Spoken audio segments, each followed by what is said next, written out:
Kaayyoo jiraattuuf hin beekne taanaan jireenyi baay'ee ulfaata. Jireenyi baay'ee sitti ulfaata.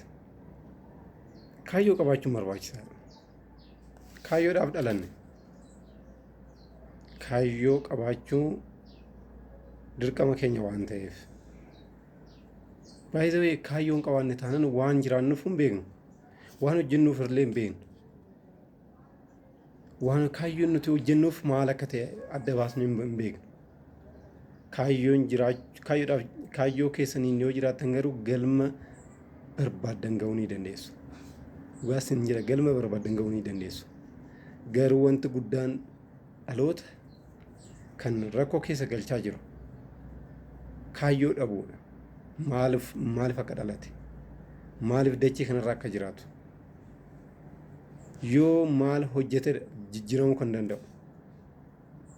Gaaffii akkanaatti yoo of gaafattan, gaaffii kanaa yoo of gaafattan yoomiyyuu jireenya keessan jijjiiruu ni dandeessu. Jireenya jijjiiruun waan salphaadha. Waan salphaadha. Nuti garuu ni ulfeessina. Rakkoon keenya kanadha. Wanti tokko balaa wayii uumame yoo ta'e isa waggaa tokko isuma irra deemneetu haasofna. Wanta nu quunname kan wanta kana dura darbe dubatti deebineetu isaa saatii oolla.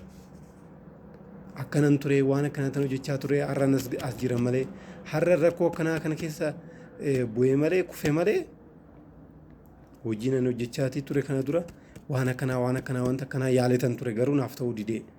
No. Ammas ka'iitoo deemi. Bakka kuftetti hin hafin. Bakka ijoollee xixinnoo daa'imman yoo agartan yeroo namoonni kaaniitoo deeman isaan daaddee waan deemaniif ka'aniitoo dhaabbatanii deebinee tokkoof kufee madaa'ee jedhanii too nafan achiin sodaatanii too nafan ammas kaaniituma deemuudhaaf wanna jedhu yaalu. Wanti hundumtuu yaalii keessa argama. Yoo yaaltan irra deddeebitanii yoo yaaltanidha akka Toomaas Ediisan yeroo 10,000 yaalee ni kufe garuu 11,000 irratti addunyaadhaaf ifa ibseera. Ampoolii hojjeteera. Direct current DC hojjechuudhaan nam tokko ta'ee jechaadha. Yaalii barbaachisaa irratti cichuun barbaachisaadha yoomiyyuu. Wanta kaayyoo qabdan san irratti yoo deddeebitanii hojjettan wanta sin mooneef hin jiru. Wanta sin hin injifanneef tokkollee hin jiru. Yeroo baay'ee feesbuukii kiyya irratti yeroo baay'ee waan jechoota gaggaarii nama mootiveetii gochuu danda'an, nama si'eessan, nama sammuu namaa jijjiiran poostiin godha laaluu dandeessu. Namoonni baay'een jiruuf jireenya caala. Qabeenya osoo hin taane qabsoon hunda caaltu jiruuf jireenya ofii jijjiirudha. Kufaatiin seessituu milkoominaati. Har'a kufuu dandeessu, boru kufuu dandeessu, iftaan kufuu dandeessu. Iftaan booda garuu ni dhaabbattu. Dukkana keessaa gara ifaatti ni baatu. Dadhabbina keessaa gara boqonnaatti ni ceetu. Dadhabuun kan jirudha. Hin dadhabne taanaan hin argattu. Hin hojjenne taanaan hin argattu. Namni waanuma facaase hammata waan ta'eef. Kanaaf jabaachuun barbaachisaadha jechuudha. Harka kennuun barbaachisu. Never ever give up on your dreams. Abjuu keetti irratti harka kennuun barbaachisu. Maaliif kaayyoo qabda kaa? Kaayyoo galma keessi geessu yeroo hunda hordofuudha. Duubatti deebi'uun barbaachisu. Sodaan barbaachisu. Irratti yeroo hunda hojjechuudha yeroo hunda. Irra deddeebi'anii turis yaalii gochuudha. Waan yaaltan yeroo baay'ee deddeebitanii waa tokko yoo yaaltan waan haaraa tokko argattu. Maal seetan nuti yeroo hunda konshees taaneetidhaan nuti hojii hojjennu. Konsheesidhaan. Konshees jechuun dammaqneetidha waan tokko nuti waan hojjennu. Sammuun dammaqaan garuu dhimma tokko qabatee yeroo baay'ee irra turuu hin danda'u. Hin dadhaba hin dhibaa. waan biraa hordofuu barbaada. Garuu isin irratti ciccitanii too subconscious maandiidha yaaduudhaan sammuu dhokataa yeroo hunda galgala ganamitti muudhan jireenya keessan jijjiiruu kan danda'u kaayyoo qabdan sana irratti irra deddeebitanii too yoo hojjettan yoo piraaktisii gootan wanti isin hin mo'anneef hin jiru, wanti isin hin injifanneef hin jiru. Kanaaf dirree lolaa seenuun dura ejjennoo yookaan kaayyoo lolaaf qophooftan san qabaachuun dirqama waan ta'eef kaayyoo qabaachuun lolli waan jiraateef seenuu osoo hin taane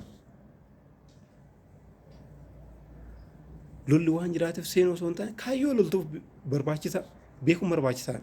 Kaayyoo jiraattuuf hin beekne taanaan life is meaningless bu'aan qabu. Waan jiraattuuf waan hojjettuuf waan hojiidhumti nuti hojjennu hojiin ani hojjedhu maalidha inni kaayyoon ani hojii kana hojjedhuuf even isin gaddisiisu namoonni baay'een kaayyoo hojjetaniif hin beekan qarshiidhuma qofa waan argataniif mindaadhuma qofa waan argataniif no kaayyoo keessan yoo bartan abjuu guddaa yoo qabaattan qarshiin san jette argattan kan waggaatti argattan ji'aan argachuu ni dandeessu.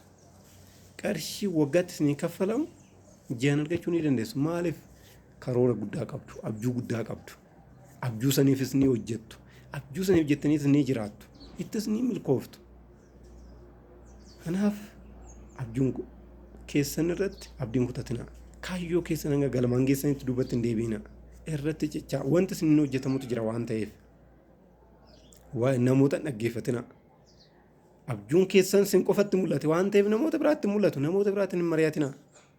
Abjuu qabdan san wanta lubbuun keessan jaalattu yeroo hunda hojjedha.